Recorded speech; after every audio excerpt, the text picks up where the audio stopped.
Wow. Hey, folks. Welcome back to the DarkHorse podcast live stream Q&A number 32, where we were just talking with the dog. We were talking with the dog, and she was howling like a moose. All right. That was me. It was both of you. Yeah. All right. I have a correction right up front. Oh. I apparently said BBs when I was talking about what it is that Antifa protesters and rioters are launching at officers. It's did? Not what BBs. It's ball bearings, which come in, of course, a variety of sizes. So imagine these things as projectiles. I don't know why I said BBs. I didn't think it was BBs, but somehow that's the word that came out of my mouth. That's the mystery of being human, I guess. Yeah. So anyway, ball bearings. Ball bearings. All right. Sorry about that. All right. Let's just launch right into it. Yeah, let's say the cues. Yeah. We got 2 from last time that were particularly good that we missed, and then we'll launch into the ones from last hour. My parents are longtime Democrats, open to hearing about Unity 2020. They have asked to clarify what is wrong with the Democratic Party. Can you point me to a podcast, or would you go into this here so I can send them the clip? What is wrong with the Democratic Party? I'm not an expert, but it appears to be some kind of a psychotic break. It's not helpful. It's not helpful. Not at all. What's wrong with the Democratic Party is that it took up influence peddling full time in the Clinton administration, and at that point it abandoned the interests of working people, at which point it started peddling pure symbolism as a replacement for actually bringing policy to serve people, which now has become implausible, and they are now groping for a new explanation for why you should deliver them power that they can peddle to others. And the new explanation is that they are going to redistribute well-being from some working people to other working people, and there's not a whole lot you can do about it. So basically, the Democratic Party is now proposing, in effect, the uninvention of America, and we must stop them. Unfortunately, the Republican Party offers us a very different catastrophe, but nonetheless one that we cannot afford, and therefore we have to do something different. So you want to send them the clip? Is that what it says? Can you point me to a podcast where what's wrong with the Democratic Party is discussed, or she can just send to her parents the clip that you or he that you just gave? That's the point. Yeah. Well, which is why I thought starting with their psychopathic was not helpful and not likely to get voters. Oh, right. You might want to clip that part off the front, I guess. That was just me being glib. I will say that I've been trying to get the Democratic Party to wake up and behave itself for decades, and I've become frustrated. So that's where my intemperance came from. Next question. Game theory question. How does the likelihood of a COVID vaccine affect how we should behave now? If the entire first round of vaccine candidates fails, will lockdown still make sense? Should schools stay closed for 10 years? There's a lot of questions, but we haven't been talking about COVID nearly. We spent the first 18 episodes or so talking almost exclusively about COVID, and we've talked about it very little, so I thought it warranted us returning to this topic just a little bit here. It does. I would say, first of all, we don't know enough about this disease yet to know what to do about it, because let's say, for example, that it does not create immunity that is durable. That is to say, one person can be infected multiple times. Or alternatively, let's say that once infected, it keeps recurring on you, and the damage to organs is cumulative, let's say. Mm-hmm. So these are both possibilities. Probably neither of them is likely to be right, but we simply can't rule them out yet. The first one, there seems to be increasing evidence for. People getting it twice? Not so clear. The evidence that people are actually getting it twice is less robust. The evidence that people do not have enduring immunity and thus could theoretically get it twice, there seems to be greater evidence for. Yeah, I must say I'm a little dubious of that, because I would imagine there would be at least a handful of absolutely unambiguous cases. I think there are, although I have not looked back into it in the last probably 2-3 weeks. But in any case, these things have a substantial implication. Now, as we have been saying for weeks, there is a pull off the Band-Aid now approach to this, in which facing a disease that we will have to manage over an indefinitely long period of time with potentially very large costs associated with catching the disease, we could at any time institute a lockdown that would drive it to near extinction and then manage the flare-ups and, take care of it that way. We should have done that in the beginning when it would have been easiest. But I don't think it's a matter of doing this for 10 years. I think it's a matter of at what point are we ready to address it properly? Well, and that strategy is agnostic with regard to vaccine, as everything we have said pretty much has been, because we began back in March by saying we hope that a vaccine comes, but none of us should assume that it will soon or even ever. So we cannot make strategy based on the assumption that we will have a vaccine anytime soon, because there's just no guarantee of that at all.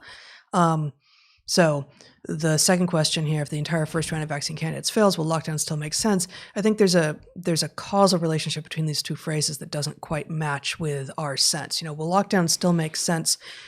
Like Bret just said, an actual rigorous, hardcore lockdown that really reduced this thing to almost zero would put us in a very different situation that is just a separate way forward from depending on vaccines. And then should schools stay closed for 10 years? No, humans aren't going to live like this for 10 years. Humans can't. We can't. We would fully destroy a whole generation of children and their families. There are a lot of families that can't do this economically, much less psychologically or mentally at all. It's just not sustainable in any way. And as you and I were talking about, let's play that through fully. We've got some countries that have done away with this thing. Right. We've got other countries who will be able to do so. And if we are going to simply shoot ourselves in the foot and not deal with it, we will be isolated by the world. And we can't have that either. So yep. There's every reason for us to get serious about this, and it's just like quitting smoking. The fact that it's difficult doesn't mean this isn't the time to do it. It means this is exactly the time to do it, because it's only going to get harder. Yeah. Okay. Questions from episode 32 that just ended. A generous donation that says, "This is for your kiddo handling the technical job of your podcast." Thank you. And Zach, I'm sure, says thank you. He does. He does. He does. He just said so. Okay. Girlfriend and I think that's what GF usually stands for, right? No, gluten-free. Gluten-free and I love the cast. No, it doesn't work, Bret. Okay. Maybe I was wrong. Girlfriend and I love the cast, but girlfriend is annoyed about you using this SJW term Asian fetish. Asians are attractive and competitive, fair and square, not a fetish. 100%, but that's not to say that there isn't also a niche group of people who treat people with this particular demographic as a fetish. Yep. Yeah. Both things are true. Yeah. That's all. Is it fair that if you're Googling on that basis that you are fetishizing? I think that's a fair standard. I don't know. I'm not sure about that. Not sure. It's obviously not technically a fetish given the I'm definition of not, that term, but I think speaking colloquially, it might be. No, I'm not sure of that, but I'm not sure I'm ready to talk about that right now. Regarding linguistics and thought, a word categorizes things into in-out categories, and semantics relate those categories. It, presumably meaning semantics, shifts thinking from holistic to categorical. It doesn't define thinking, but shifts it. What are your thoughts? So, semantics shifts thinking from holistic to categorical. I'm not sure. I'm not actually sure I follow. I follow this. I think semantics does. I think semantics shifts thinking for sure, and this is in response to what we were saying about the Sapir-Whorf hypothesis last hour. But it seems like a word creates the categories, and yet the argument here is that semantics is shifting thinking from holistic to categorical when that's the words that are being claimed to have done so. And I think that claim is right, that words are these categorical bins, but semantics would seem to create the connections between those bins rather than reducing them further. I think it goes in the other direction. It's shifting thinking from categorical to more holistic, to more connected. Well, I think at some level, I see the point of the question, and I think it happens. But I also think that language naturally allows us to deal with this. So, we have things like, a liquid versus a solid. Lots of things are easily categorized that way. And so we tend to overbelieve in those two categories when there are things that defy them. And, likewise, we tend to see the sun as, fire, right? Even though it's not combustion that's happening there. Okay, right? but where's the semantics in what you're saying? That's all words. That's all categories, and categories are almost always have fuzzy boundaries, especially the more complex the system. And categories can be hierarchical and embedded and have nested sets and all of this, but none of, liquid and solid and fire and sun, those are all words, which are categories. Those don't have anything to do with the semantics. Well, I mean, you're right, and I can't defend it at the level of the semantics, but I do think you would find if we extended it that way and we, spent a couple of hours playing with examples, I think we would find ourselves limited to belief systems that actually blinded us to certain things as they highlighted other things. True.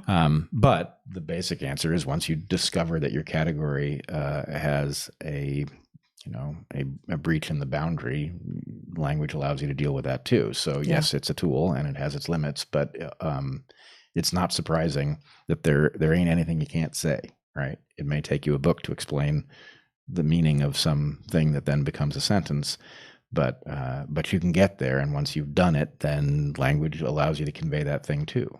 Absolutely. NBA games played on BLM floors with BLM slogans will soon be aired in China. Will this not aid Chinese anti-U.S. propaganda? I don't know how to pronounce it. Uighur? I always mispronounce it. Do Uighur lives not matter? I mean, those are really two very different questions. Yeah, very, very, very different questions. Let's take them as separate. So the observation, which I didn't know, that NBA game, well, presumably, if I thought about it, NBA games are aired in China, fair enough. And the NBA has decided that the floors, in at least some places, I think not all, but are going to have BLM slogans, Black Lives Matter slogans on them. And so Chinese people will see that, and that may basically provide aid to the Chinese Communist Party in creating anti-U.S. propaganda. Yeah, I see very little to argue with there. Yep. And then do Uyghur lives not matter?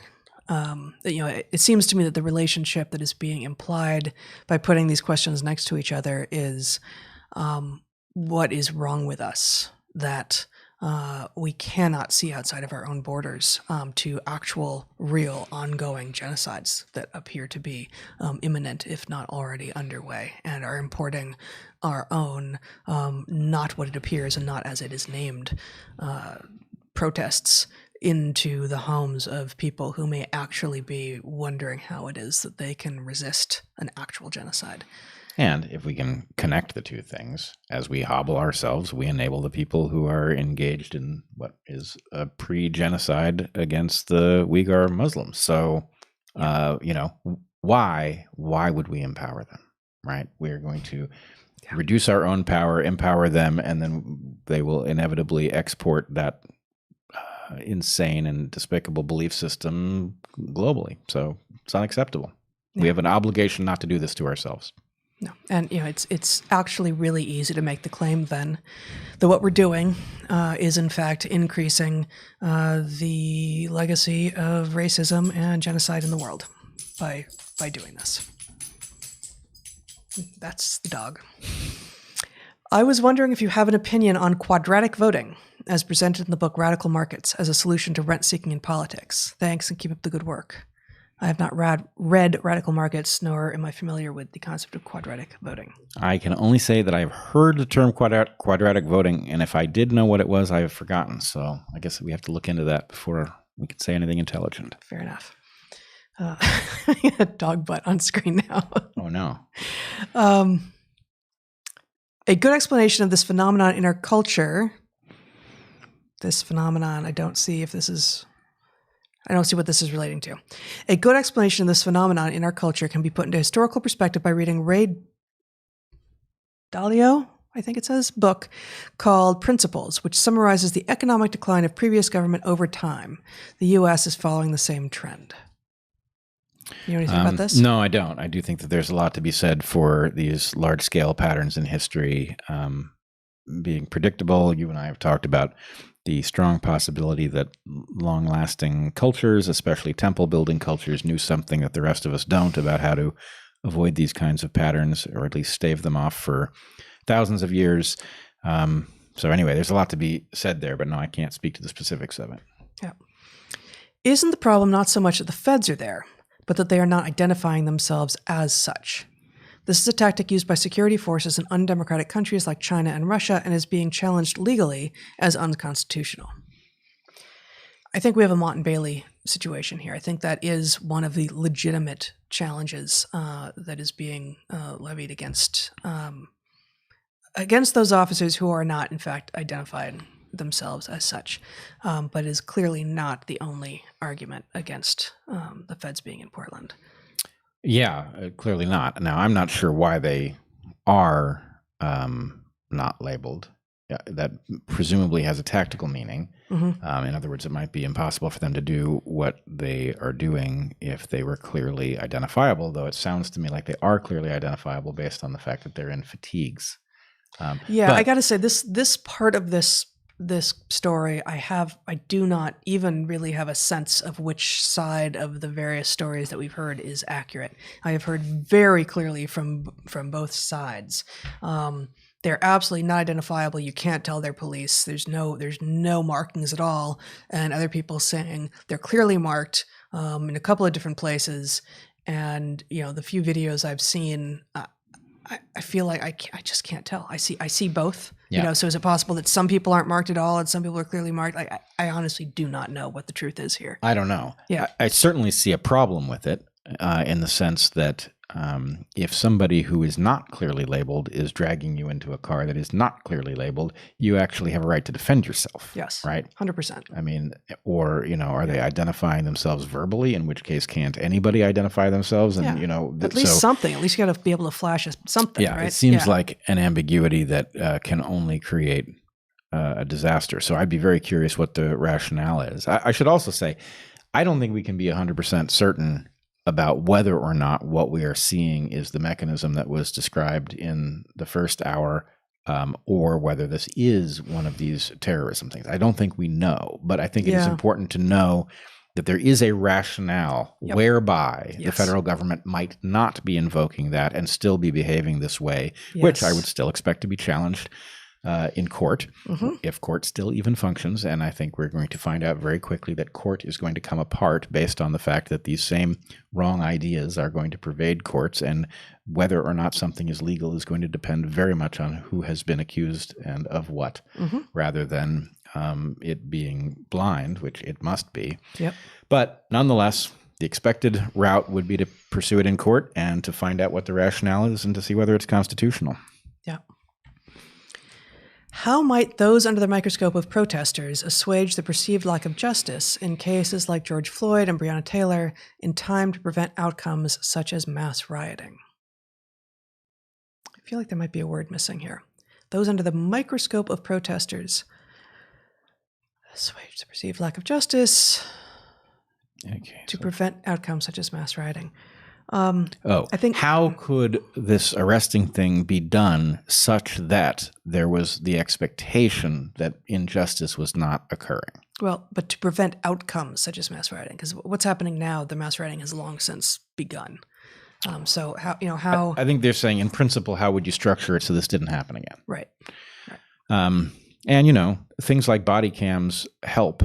Right? They at least allow us, there's the expectation that if you behave badly, it will be captured and that it might come back to haunt you, legally, for example. And in this case, though, we see something else, which is, as we described on the last live stream, we have the transcript and it has not been widely discussed, even though there's stuff in it that's directly relevant to the question of what sort of injustice happened to George Floyd. Well, I mean, this is an issue that we've brought up a lot of times, is that the visceral anecdote is more powerful than any kind of statistical population level analysis, but even more pointed with regard to this thing is that visuals are always going to be more powerful and more able to change people's minds and wreak havoc with their emotions than words, right? Well- Unless the words are seen being spoken by someone who's themselves emotional. But a transcript without even any indicators of like being able to match it up with Yeah. the videos that we all have access to is much harder to make sense of. And all we could say from reading through the transcripts was, there's nuance, there's complexity there that wasn't clear from the video, and that's all we could do, right? Bret lamented his physics and guitar skills. Eric mentioned rote, doing things by rote. Heather told us of Gatto's truant, who did rote tasks for businesses. What would it take to convince each of you that rote can be part of a healthy learning diet? That's an interesting question. So I would. I would defend rote in some circumstances for some styles of things. But before I do that, I would say that Gatto's, whatever his name was, Fat something. Oh, the student who didn't come to class? Didn't come to class, and he was, every day that he wasn't in class, he was helping one or another of his uncles or aunts running their businesses. And, running a business isn't inherently rote. I don't think he was working factory jobs so much. But, he wasn't solving new and complex problems every day. He was doing work that had been done in some form before, but that's not inherently rote. Still, that kind of work does need to be done still in this world. I think there is simultaneously a role for rote, and because it is reductionist, because it can be counted, because it can be measured, because it can be quantified, it very quickly becomes the tool that is used. I saw this very clearly, anecdotally, in my own musical training, where I was, I practiced the piano 2 hours a day, 6 days a week, 50 weeks a year for 10 years or so. It wasn't 2 hours a day for the first 5 of those years, maybe. But I became very, very, very good. But what I didn't have as a result of that training, really, was nearly as much sense of the music as I would have had there been some combination of, yes, you're going to spend a quarter of your practice time every day doing scales and arpeggios and, basically working your fingers and knowing where they go and where the keys are. And, today's going to be A major and G minor, and tomorrow's going to, and just like, going through all of these things over and over and over again. That stuff needed to get into my head in order to play the kind of music that I was playing, but it also seemed to shut doors to other kinds of improv and music production, such that, when your brother and I sit down together and he, knows of my musical background and we try to do something together, he thinks that I'm kidding. I'm like, I can't do what you do, Eric. I don't have it. I don't have the ability to do what he does. And in part, he as entirely an autodidact musically. Mm-hmm. Yeah. A has just genius at it that I don't, but also no avenues were cut off. So the practice was absolutely 100% valuable in some regards for me. And it gave me a sense of understanding that you get up and you do the thing every day for a long time in order to get things with really long time horizons done, which is a skill that is very lacking in a lot of people now. But it also closes doors to improvisation and creativity. So we need a balance. We need to be able to do both. So I'm going to take a little different position, which is that when we say rote, we mean the isolated version. And the isolated version is almost inherently garbage. And that there are certain things you have to memorize, SOHCAHTOA, right? SOHCAHTOA is necessary for trig. There's not really a good way to get there short of deriving everything. You just have to remember it. But in the context of trig, it's not so painful because it's so immediately useful. And the rote thing is really an economically expedient way of occupying students and, plausibly passing on something valuable. But none of this should look this way. It should all look integrated with deep lessons that bring, how many things in the world involve a certain amount of chemistry, a certain amount of physics, a certain amount of biology, a certain amount of math. It's integrated, and that's the way it sticks in the brain. So if you want to make geniuses, that's what you do to schooling. The rote thing makes morons. Yeah, and I will say, I think Sokotoa is the right example in math space, but with regard to math, so much of math is taught by rote, in part because it is deemed, and I don't know where these decisions are made, but it's deemed the best way to do it. But it's also in part because most math teachers don't have an intuitive and deep understanding of math. They just aren't mathematically inclined enough to be doing the job. But we don't pay math teachers enough to get the people who really understand math at a deep level to go into teaching, as opposed to going into highly quantitative fields where they can make a lot of money and make some sort of a difference in the world. But I would bring, because I had a mathematician and computer scientist for a father, and I loved math and he loved math, and the way that his brain worked was coincident with mine, I would bring my math homework home and he would look at it, and I don't think he ever literally ripped it up, but he would say, this is stupid. This is ridiculous. How they're teaching it to you is going to make you dumber, and we're not doing it that way. We're going to logic through it, and we're going to, we're going to do it right.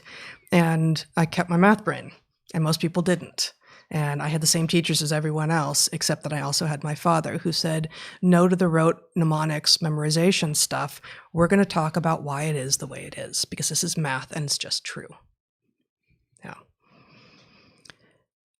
Next question, if I can figure out where it is. Public intellectuals like yourselves exist across the US, the UK, Canada, Australia. You all have similar values but differing beliefs. You are all functioning in silos. Why have you not unified efforts? Is there room for an official IDW forum? There's room for all sorts of things. I don't know that we have functioned in silos. I don't know that we're continuing to function in silos. Yeah, I can think of people in each of those countries. Those are all English-speaking countries. So, sorry, I interrupted you. You go on first. Well, all I'm getting at is everything's on the table. There's a question about how you do it and what failures it reveals and things like that. So, Black Intellectual Roundtable was a bunch of people not functioning in silos. Briefly, people liked it. Does it catch on and become something? I don't know. But this presumes a different kind of silo, which is English speaking, which of course is something we've now been talking about, that we're limited by language. But there are lots of us in the US and the UK, Douglas Murray, and Canada, Jordan Peterson, Gad Saad, and Australia, lots of people at Quillette, and many others besides, who are talking and making a difference. So it's, I don't know, we are talking to one another. Yep. Next one, weary bird lands on a branch of sanity. And that's it. That's the comment. I like it. Yeah. It's not a haiku. No, it's too short. And it needs another line. Weary bird lands on the branch of sanity. Yeah. Okay. Maybe they're asking for doesn't fall. Doesn't fall. It's not enough. It's not? You need 2 more syllables. Damn. So we can get more syllables. They're I know cheap. a place. What's the go with nostalgia? What does it mean? What is its purpose? What's the go with nostalgia? What does that mean? I think it means what's the deal with nostalgia? Oh, what's the deal with nostalgia? I don't know. It's a good question. What's the deal with nostalgia? Well, I guess there's 2 ways we can go with this. There's going to be some nostalgia, which is adaptive. That is to say, a discovery that something that was is actually better than whatever you've arrived at, and some desire to return to it. There might also be temporary. It might be that your nostalgia can be satisfied on a relatively limited basis. So maybe you need to go back somewhere to recapture something, right? Some mental process that you left behind, and you need to return to some prior state in order to pick up whatever it was to get the value out of it. And then there's also the possibility that there's something maladaptive, that the familiar triggers lots of circuitry that can't help but be drawn in, and and that it's counterproductive. I would bet the latter happens, but that it is driven by the existence of the first 2. Have you seen the Rebel Wisdom episode with Thomas Bjorkman? He thinks that we are approaching a societal shift like the move to cities. Could this equity push facilitate such a societal push? Could the policies of Unity 2020 facilitate this? Yeah, of course. Have you seen the episode? I haven't seen the episode. I have seen only the first few minutes of it. I think the fact is we are stuck. Our system is stuck, refusing to change because the corrupt opportunities are so glorious for those who accumulate power and therefore cause the system to stick permanently. So if you cleared that away, what would we find out that we should be doing? That's really the question. That's not a question that will be quickly answered, but we would start moving in the direction to something if we could simply strip the corruption out of the system that chooses where we're headed now. And so, yeah, there's something, a lot of us think that there's a phase transition that is poised to happen.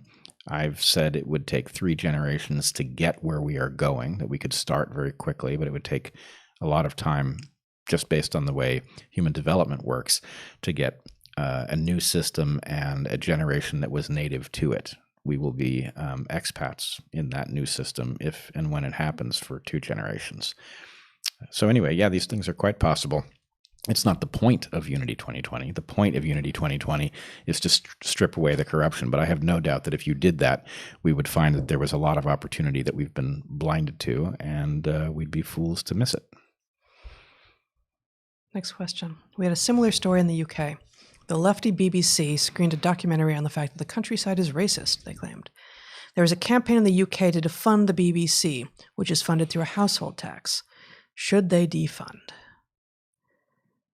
No, I would say not, but the BBC, like in the US, NPR and PBS, clearly has a political bent, and a publicly funded organization should not be so eager to embrace a political bent. What do you do about it, though? You know, the BBC, NPR, PBS aren't going to be unpolitically bent anytime soon. On the other hand, I know less, obviously, about how the BBC has shifted over the last, say, 20 years, but I certainly have found that NPR became unlistenable for me by the early aughts, where I had been... It had been a primary source of my news. Yep. From sort of high school through grad school, and by the time, really by 9/11, pretty much, it was becoming so patently political, such that you could predict what its take on a story was going to be before you ever listened. Yep. That there was very little reason to listen, and that's the thing. You need to get your news from a place that will sometimes surprise you, hopefully often. So if the BBC is doing that as well, we were the target audience for NPR and stopped being any audience for NPR a long time ago, even as far as we understand it, our politics did not shift. So as these publicly funded organizations continue to go farther and farther in either direction, and of course in this case it's towards the left, something needs to change. But defunding them, I don't think is the right answer. Just like defunding the police isn't the right answer. Well, a society can exist without its public broadcasting, but the BBC is a very different entity than NPR. It plays a much larger role, and it functions better, or at least has historically in recent times. Well, at the very least, it's both. It's both NPR and PBS together, and then it's bigger than that still. Yeah. But I would say don't get rid of it. Fix it. Figure out what the rules are that govern what needs to be covered there. You can't have it, here's the difficult problem, which I think unfortunately we have to admit, which is your public broadcasting has an obligation to entertain mainstream perspectives, except in the rare case that mainstream becomes morally repugnant, right? And so what we do in the U.S. is we pretend that the mainstream has become morally repugnant in order not to cover it. And that's false. Were you to slide into communism or fascism, then maybe your public broadcasting would have to play the role of resistance. But under normal circumstances, mainstream views ought to be compatible with your public broadcasting, and your public broadcasting ought to be able to explore what is at the edge in order to figure out what's coming, which does, there are things you can't do. But What it can't do is be an agent of part of your population against another part of your population unless there is a real hazard, like part of your population is advocating genocide or something. Well, of course, I mean, you have exactly described what the arguments are on the far left for why what we understand to be actually what is believed by, what was it, 87%, 86%? 86, yeah. Are not acceptable because since Trump was running, and certainly since he was elected, the claim by many on the left has been, this is fascism. This is an authoritarian takeover.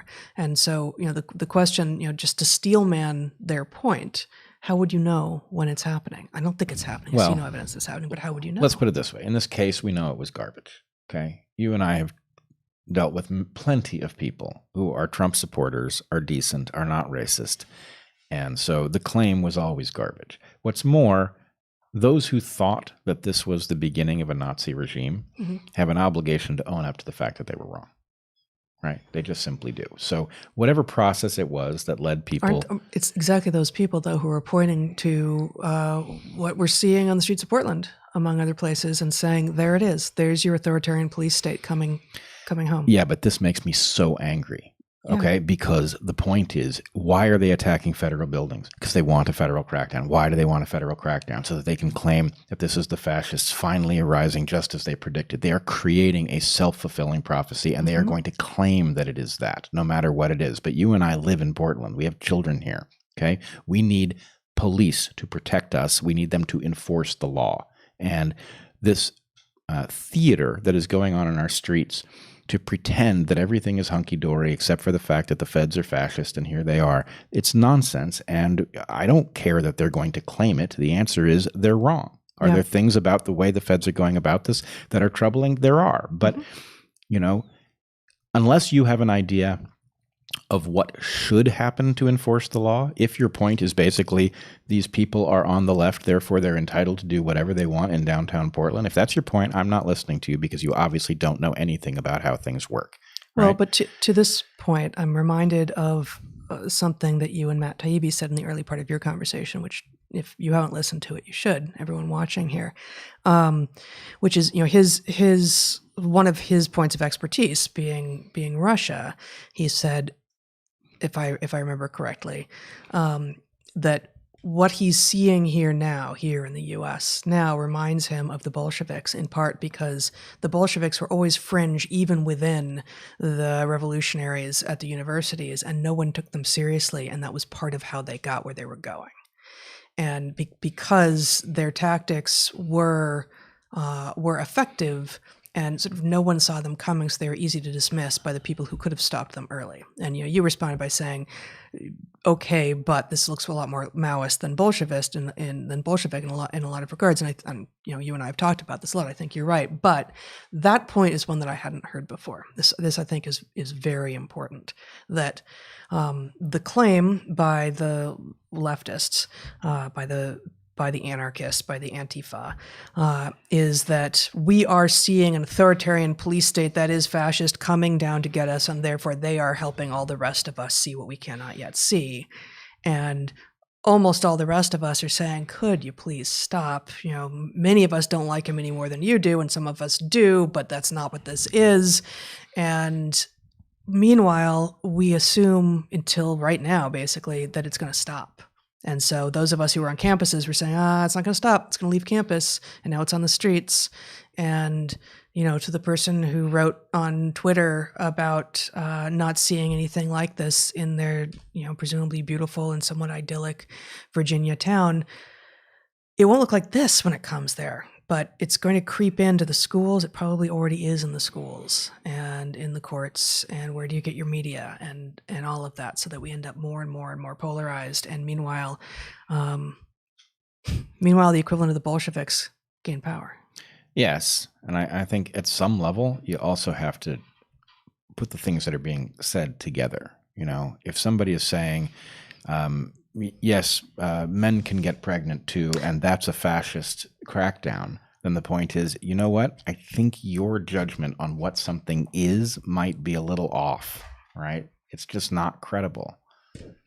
Yeah, no, that's That's right. And that's why, I mean, I keep coming back to this, and I hate that I have to, because we have trans friends and we had trans students, and why do we always have to start by saying that?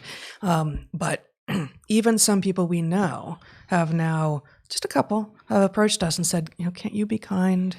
Can't you just accept that if someone says they're the sex that they weren't born to, that they are, and that it's fine and that it's all going to be okay? Like, no, this is actually an indicator. This is that canary stopping its song in the coal mine. This thing, when people start saying, if with a straight face you can't tell me that men can get pregnant and menstruate and have uterine cancer, then you're a fascist. No, there's something wrong with you, not me. And not me. It doesn't come down to the trans thing either, right? Every single claim here is nonsense, right?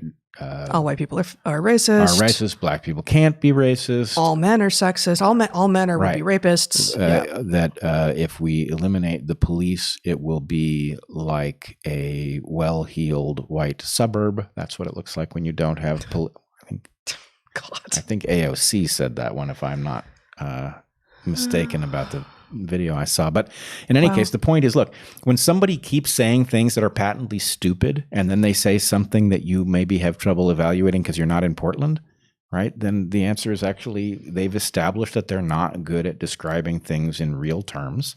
Yeah. I don't have to listen to them when they say that the fact that the feds are in Portland is an indication that Trump was Hitler. No, right. This is good.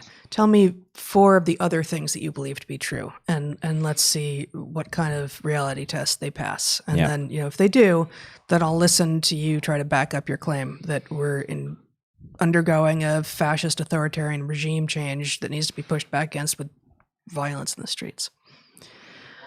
40 minutes. Okay, well, we'll do one more here and 2 more here, actually, and then we'll switch to the other Q&A, the other super chat. COVID-19. What can we infer about the virus by virtue of it being a coronavirus? HIV is largely asymptomatic at first. Is asymptomatic a concern? So I did want to get to this one because we talked a tremendous amount about SARS-CoV-2 in episodes 1 through 16 and 18, basically, and I think specifically talked about it being a coronavirus and what the implications of that were, and what we can do.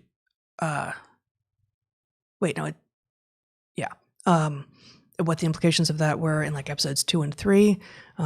So those conclusions that we came to, I don't think have changed. The sort of the broad level understanding of what it being a coronavirus means about the likelihood of us generating, for instance, a vaccine. It's going to be hard, but it's not impossible. Asymptomatic carriers seems likely, and that is also consistent with what we're seeing now. Well, maybe not asymptomatic long term. In other words, people can have an asymptomatic case. Yes. But the thing with HIV is there's a very not nearly as long term as HIV. Yeah, there's a very comprehensible reason why you have that period of asymptomatic HIV infection, which has to do with the attack on the immune cells themselves. So HIV pulls a trick on the immune system where it attacks activated T cells, and by attacking activated T cells, it basically digs a hole in the immune system, and then there's a kind of arms race that can unfold over the course of a decade. When the arms race is lost by the immune system, suddenly full-blown AIDS emerges. The coronavirus isn't functioning this way at all. Now, I do think that there are some concerns we have to have about its nature, which may owe to the fact, or to the likely fact, that it emerged from a laboratory and passaging experiments that gained function for it, which would be its high diversity of symptoms and its high transmissibility may have been the consequence of those experiments designed to create an ideal study organism. But I think the parallel to HIV is limited. There's some parallel, but it's not a strong one. Okay, one more here, and then we'll switch over. This is just an observation. I don't know if it's true, but I'll read it. Another educator in Michigan was fired for tweeting, quote, "Trump is our president. How are..." I think that all they did was tweet, Trump is our president. The question continues. How are schools, businesses, and government agencies legally able to fire people for free speech issues? When I testified in front of the House Oversight Committee, I was asked whether or not you could say Trump was president in a free speech zone. And I mean, it's the same question, right? Yep. The fact is, this is just simply a factual matter. You may not like that Trump is president. I don't like that he's president, but he is president. Yep. So no, and some of this is that same, it's read-only activism again, because I'm reminded, you saying that reminds me very much of when I made the outlandish claim that men are on average taller than women in that auditorium in Portland with James Damore, and a bunch of activists stormed out and took the sound equipment out with them. yeah, but as it turns out, as ludicrous and frankly bad for their cause as their timing turned out to have been, they weren't responding to me. They just timed it because they knew in advance of anyone ever opening their mouths in that room that things were going to be said that were going to be unacceptable to them and their fragile ears. And that's the same thing with the claim that Trump is president. No, I don't want it to be the case. Therefore, it can't be. Therefore, if you say it, you are somehow part of the problem. This is, once again, it's childish. These people need good parents and they need them fast. well, but if we can steel man their point, Good. if you say on average men are taller than women, how do we know that's not your internalized diminutive stature? See, I've never stood up here. You guys have no idea You how tall have no I am. idea how tall she is. Or short. Yeah, right. I might be shorter than the dog. It's possible. Yeah, I might be standing up right now. All right. That was not the best job of steel manning I've ever done. But, No, you're usually better than that. But then you're usually trying harder. yeah, that's also true. Yes. Yeah. Okay. In the order in which they came in, some super chat questions from this hour regarding the human enjoyment of birdsong. Could it relate to our ancestral reliance on bird language to alert us to danger? Some birds and primates react to each other's predator alarms. Song means all's well. Oh, that's great. Yeah, that is beautiful. In most places where humans have done well, there are songbirds. And yes, we would have begun to listen to them. So, we're effectively the hypothesis here is that we're part of their mixed foraging flocks. And that even though we aren't contributing anything obvious to them, maybe we are listening for their song just as they are watching for our signs of alarm. And we will all be alarmed together if something happens. Yep, I like it. I like it a lot.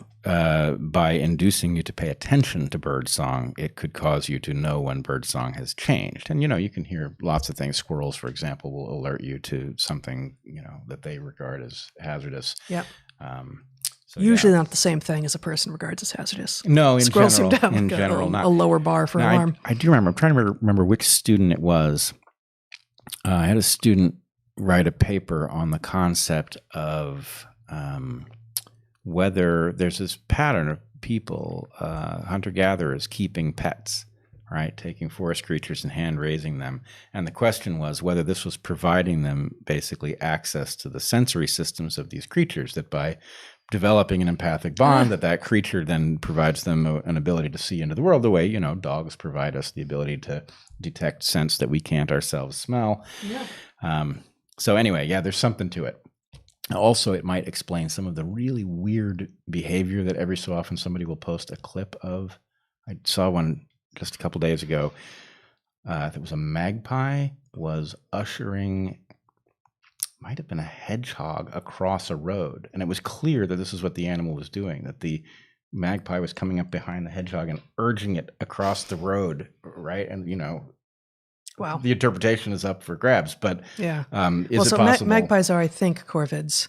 And Yep. so corvids being crows and jays and a few others and ravens, super smart, just more theory of mind than, other corvids and parrots, and then a smattering of mammal clades have theory of mind. And they seem to be able to empathize outside of clade, apparently, helping a hedgehog. Well, it's also possible that it was ushering it to a come with cauldron me to dinner, or something. Yeah, but you we don't will be the know. guest of honor. But, there are examples of partnerships between creatures. Honey guides and people are a good example. Mm-hmm. There are natural examples of this where there's a partnering. And in fact, mixed foraging flocks, if you're foraging on different things, you can afford to have effectively a school of birds as it were, that's larger than it would be if they were all your type and competing for the same food resource. Or even, I mean, I think it's, chickadees and kinglets in the Pacific Northwest that engage in these winter mixed foraging flocks, in which I don't remember which it is, but one of them, they feed on very much the same winter berries, actually, but they're very patchily distributed. And one of the species is much better at finding, and the other species is much better at having sentries and watching out for predators. And so they actually are competing for the same resource, but together they're both specialists on something that each of them need. Yeah. Wow, that's cool. Any plans for a discussion with the Sultan of anti-woke satire, Gad Saad?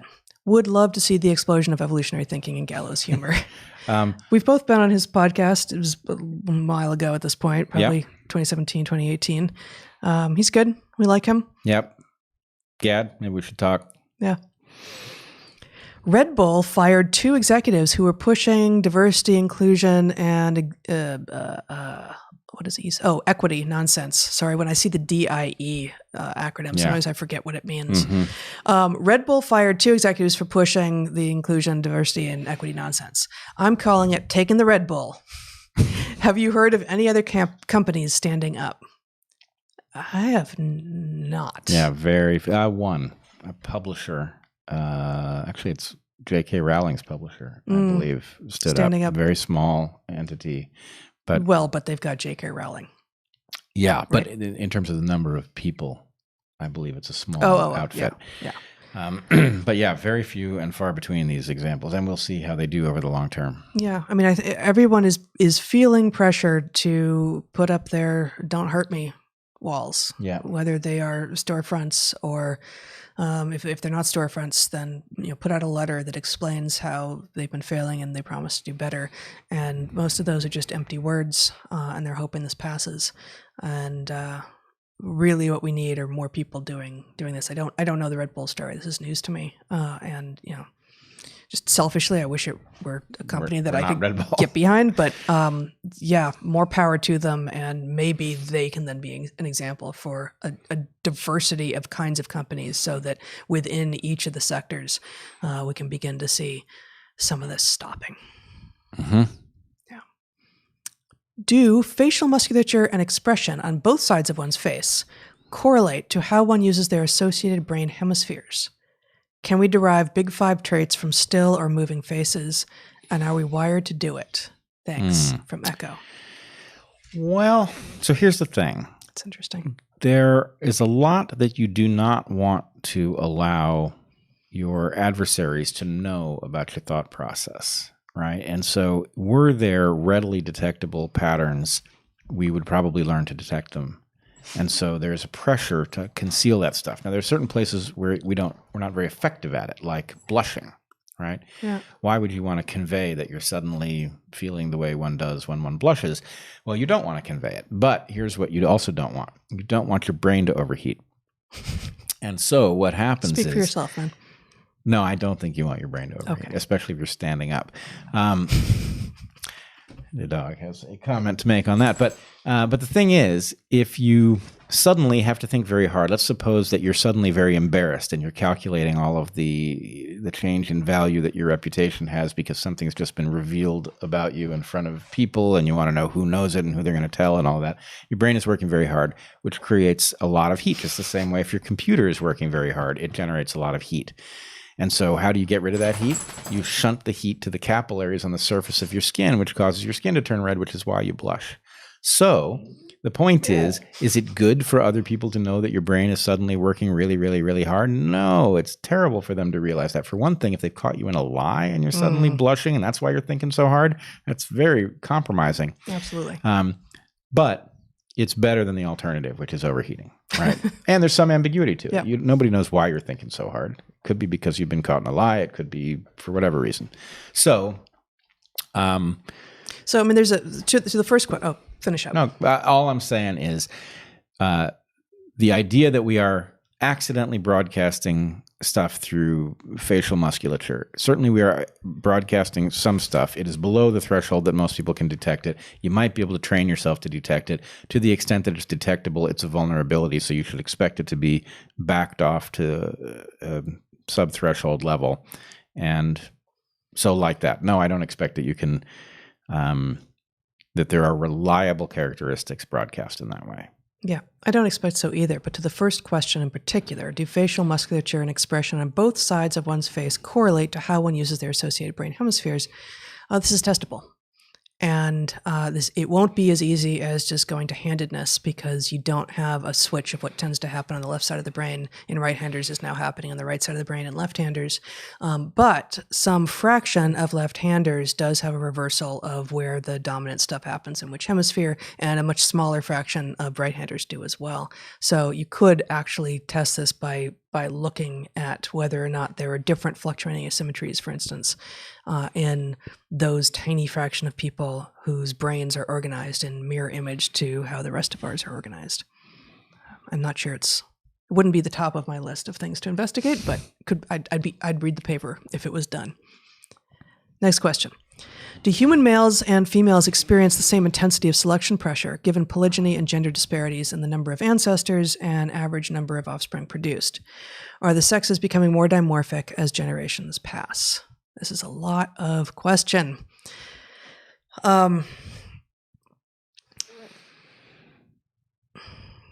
So we experience very different selective pressures. Yeah. In other words, the asymmetry, especially of pregnancy and obligate early child rearing by females, causes an asymmetry. The asymmetry is partially, substantially neutralized by monogamous mating. So monogamous mating makes the interests of men and women more symmetrical, though not completely symmetrical. Sorry, I was reading another question. What did you say makes the interests more symmetrical? Monogamous mating, which means that it's very high stakes for both parties rather than being very high stakes for one party and very low stakes for the other. Which then means, but the monogamy, as monogamy becomes more and more common, we will expect the sexes to become less dimorphic rather than more dimorphic as the generations pass. Although our dimorphism is weird. So just the fact that the interests of males and females are both elevated by monogamous high stakes reproduction does not mean, for example, breasts are an indicator of basically physical presence of resources sufficient to produce offspring.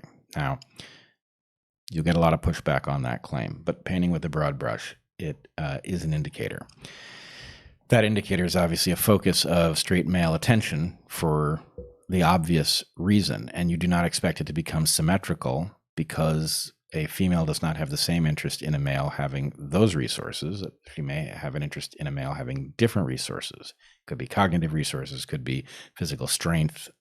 But the point is, you expect a dimorphism, but you expect a yin-yang situation rather than a augmented party and a drab party, right? There's also a common error in the question that I think needs to be addressed, which is that, it's assuming polygyny, which is not an error. We certainly have a lot of polygyny in our past and still in our present, although we seem to be moving towards greater monogamy. But even under conditions of extreme polygyny, there are no gender, I would say sex disparities in the number of ancestors. So this is a conflation of two things, which is why the error is made. And I think it's actually really worth getting it right, because I've seen pushback against the true point many times, and it misunderstands something important. All of us have an equal number of male and female ancestors, because we all have a mother and a father, and our mother had a mother and a father, and our father had a mother and a father, and back and back and back and back. So except in what under every circumstance will have been a very rare case of incest, such that your father was also your grandfather or something, and yes, that has been rare throughout human history, we all have basically equal numbers of male and female ancestors. It is also true, though, the reason that people are confused about this is that in a highly polygynous situation in which all females have mates but many males don't ever have mates, there are many males who do not reproduce. And therefore, at a population level at any one moment, there are many more women than men who will leave descendants, and therefore many women than men who will become the ancestor to which we can refer back to now. But what that doesn't mean is that any individual has more male or female ancestors looking back. It's an individual versus population level analysis. And this seems probably trivial, but it's actually an important distinction to be made. Yeah, definitely. Okay. Please differentiate ball bearings being used in slingshots from the BBs that are common in BB guns, steel marbles being launched with wrist rockets. I think you started out at the top of the hour by saying this. I am going to use an experimental method for time travel to go back to the beginning of this Well, there's Q&A. a timestamp here. This is from before you got to it. You obviously have not spent enough time with Bill and Ted's Excellent Adventure to know how that timestamp was arranged. It's possible I haven't spent any time. I think you watched it with the kids. I think I was out of town or something. Bill and Ted's I Excellent know, it's Adventure? such a Gen X thing. I want a do-over on like the last 3 decades. Wow. That's the thing that did it. Amazing. No, I just want to make sure that we're on Maddie's the same concerned. page. Oh. It's like, what, guys? Really?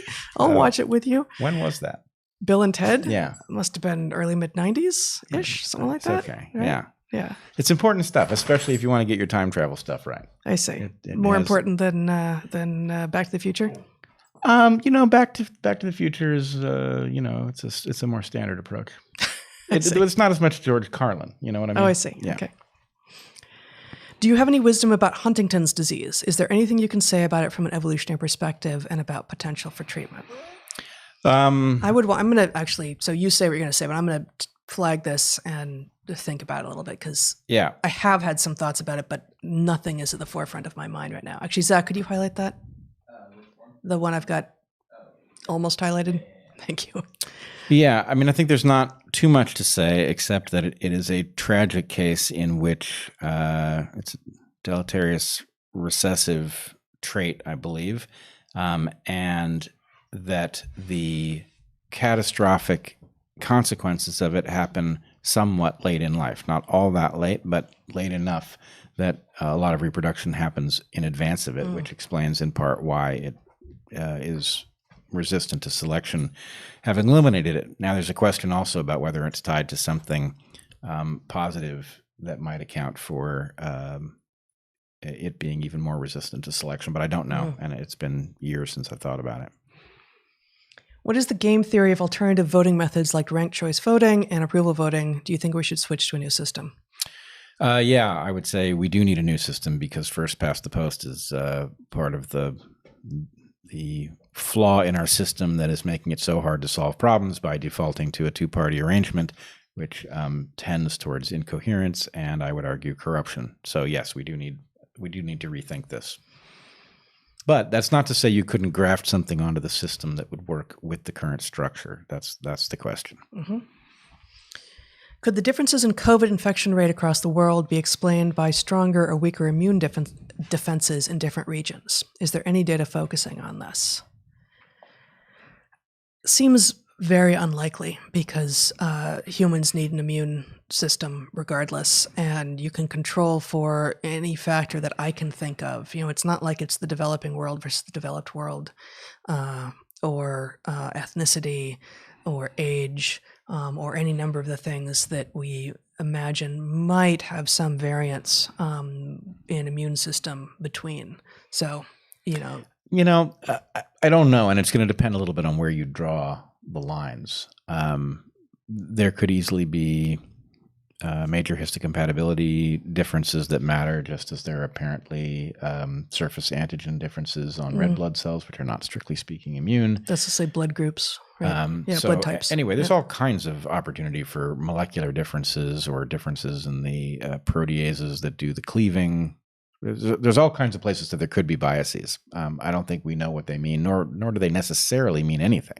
It could just be idiosyncratic molecular features that make some cells easier to invade than others. Yeah. I mean, I guess one thing that occurs to me is that very early on, when we were talking about, when we were seeing the emerging horror in Guayaquil in Ecuador, that was at this, we had just previously to that, this would have been like early April, noted that is it A blood type that is somewhat more resistant to COVID-19 and B that is somewhat less resistant? I can't remember. Or I don't remember either. I thought it was O that was more resistant. O that's more resistant and A that's more susceptible. That's it. O that's more resistant and A that is more susceptible.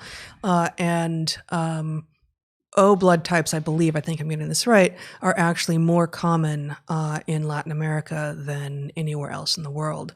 And so, those two observations run in opposite directions, suggesting that even with some underlying immunological explanation that would appear to be protective, we have quite the opposite result. So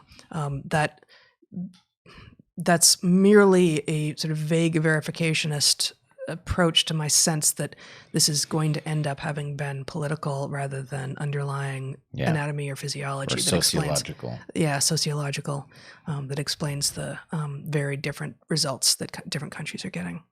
We're at an hour and 5 minutes. Hour and 5 minutes. Okay, let's do 5 more. Okay. Should we do 5 more? Sure. First, wait, did we just do? Yeah. First, thank you so much for being a sane voice in these times. Second, for a future solutions episode, there are a couple of guests I wonder if you might be able to have on someday. Andrew Yang and Professor Richard Wolff. Do you know Richard Wolff? Of Richard Wolff. Don't know him personally. Okay. Good suggestions. Okay. How do you guys think about meditation and mindfulness from an evolutionary perspective? Related to finding ourselves in different circumstances from our ancestors, or making us more able to achieve flow states? Well, I think this actually fits into our model pretty well. Yeah. You have a border between what is conscious and what is below conscious, but that border is set based on what has on average been useful to your ancestors, and there's nothing to say that it is the right border for the circumstance you're in or for modern life or any of those things. And so by concentrating on that border, you can transgress it and you can discover stuff, which is, mindfulness is one way to do this. Humor is another way to do it. Music is another way to do it. Hallucinogens are yet another way to do it. And so basically there are lots of hacks that allow you to see what's just over that border. And the better at those hacks you get, the further over the border you can go. And whether you can drag something back across it that is useful depends. I would also say that we do this in sleep, where most of our dreams are not accessible by our conscious mind. But especially if you, take a hammer to your alarm clock or your phone or whatever it is that wakes you up and allow yourself to wake up normally, you will find that sometimes your subconscious mind hand stuff over to your conscious mind at waking, and that oftentimes those things that are handed over are not preposterous nonsense. They're actually useful insight. So something like that. That's good. I'll leave it at that. How can scientists advocate for lockdowns when they didn't say anything about mass rioting and protesting for the past month and a half? Zero credibility.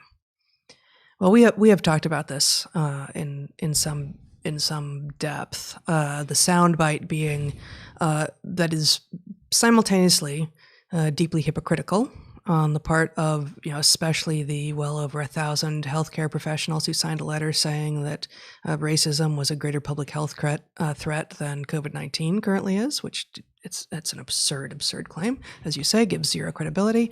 On the other hand, the protests, at least when they were protests, are likely to be less dangerous with regard to contracting SARS-CoV-2 than they would have been had they been indoors. That is not a justification. It is not me saying it's just fine. But certainly the protests that were outside during the day when the sun was shining would have had less chance of transmitting the virus than anything indoors, even in smaller numbers, or those protests that continue after dark when the sun is no longer enabling you to make vitamin D, which is protective against the virus. Yep. And I would also say, I don't care what people are saying. There's some right thing for us to do. And if the right thing for us to do is get serious about lockdown, then other people's hypocrisy is neither here nor there, right? Yes, they should have been much more responsible about talking about protest and its interaction with the epidemiology and all of that. And so screw them for not being clear about it. But if we should lock down for our children's well-being going forward, then that's what we should do, even if people got it wrong. Yeah. As a 3/4 Mexican, 1/4 white with a first name of Kurt, should my 3/4 decolonize myself from my 1/4 and change my name to one of Hispanic origin? Any suggestions? Yes. Yeah. Yes. Can you film it? Yeah, I mean, look, this raises the absurdity of all of this, right? The right thing to do is to make sure that the opportunity is as broadly distributed as possible and not try to parse the particulars. But yes, the idea that there are white people and there are other people and the white people owe the other people just is simply not, it is deaf to the obvious fact of so much hybridization, making any such policy just completely impractical. No, it's not the world we've lived in forever. And I mean, it's not the world we ever lived in. I'll just stop there. The next one is supposed to be our last one. We may go one more. Mm-hmm. Bret, how certain are you of the fact that the virus emerged from a laboratory setting and not from the wet markets as we were told originally? Well, even the Chinese say it's not the wet market at this point. So nobody thinks it's the wet market. I didn't know that. Yeah. I didn't know they'd reversed. Yeah. Oh, yeah. It's not the wet market. That much we know. Yeah. So you should watch Bret's conversation with Yuri Dagan. Yep. Yeah. And I will say there's been a bunch of stuff that I'm eager to cover since we talked a lot about COVID and I talked with Yuri.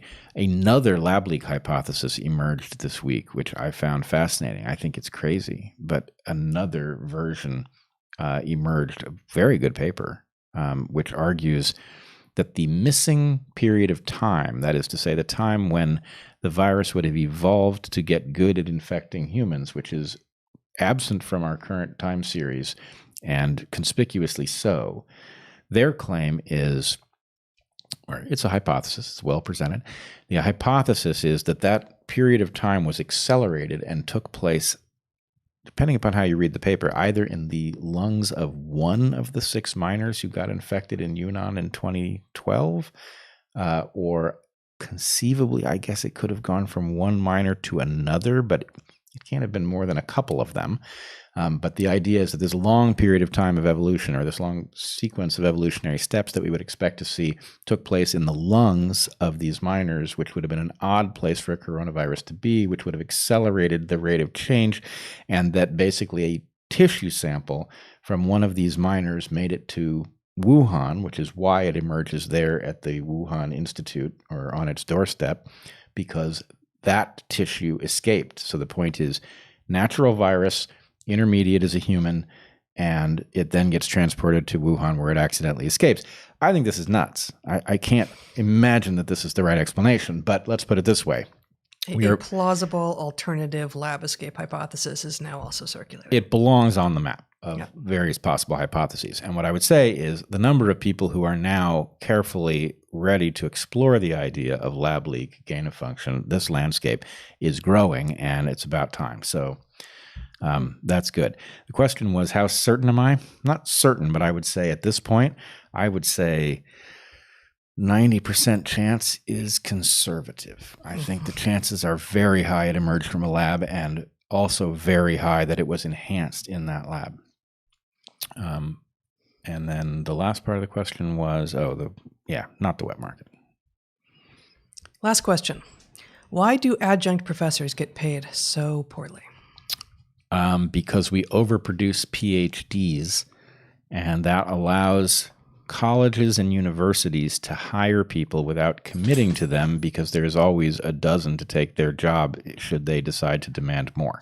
And for those who don't know what, probably almost everyone has heard the term adjunct, but if you don't know what it means on the ground, what it usually means, especially at research universities, where a lot of the money that is used to run the university is coming in through federal grants, is those professors who are largely doing research, and it's the money they bring in doing the research that funds the universities, are supposed to be teaching as well. You're supposed to be doing research and educating the undergraduates and the graduate students at your university.